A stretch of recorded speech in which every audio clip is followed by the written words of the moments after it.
রাত্রেবেলা বন্ধুরা প্রতিদিনের থেকে একটু আলাদা খাবার তো খাওয়াই যেতে পারে, তাই কি না বলো বন্ধুরা? এখনের সময় একটু অন্যরকম খাবার খেতে কিন্তু খুবই ভালো লাগে।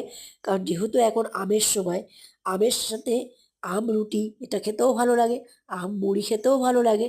তবে আজকে আম দিয়ে রুটি, আর তার সঙ্গে অবশ্যই রয়েছে দেখো একদম ঘন গরুর দুধ। আর এইরকম রুটিটাকে গরম গরম রুটিটাকে ছোট ছোট টুকরো টুকরো করে কেটে নিয়েছি, আর তার মধ্যে দিয়ে দিলাম এরকম গরম গরম দুধ। আর গরম গরম দুধ আর গরম গরম রুটি মিশে পুরো একদম দারুণ সুন্দর একদম সফট হয়ে যায়। আর তার মধ্যে দিয়ে দেবো একদম বড় সাইজের একটা আম। এই আম দিলেই দুধ আর রুটির মধ্যে আম দিয়ে খেয়ে তার টেস্ট কিন্তু পাল্টে যায়। আমার তো খুবই পছন্দের, তাই তোমাদের সঙ্গেও শেয়ার করলাম।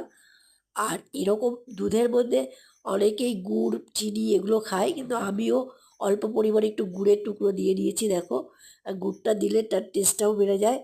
আর এই আম গুড় দুধ একসঙ্গে মিশে খাবারের স্বাদটা পুরো পাল্টেই যায়।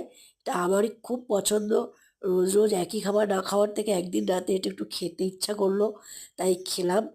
আর সব মিষ্টিটাই একটা স্বাদ আসে একটুখানি লবণের মাধ্যমে। একটু লবণ দিয়ে মিশিয়ে নিয়ে এটাকে দেখো ভালো করে এর সঙ্গে মেখে নিলাম। আর খেতে কিন্তু দারুণ স্বাদ লাগে।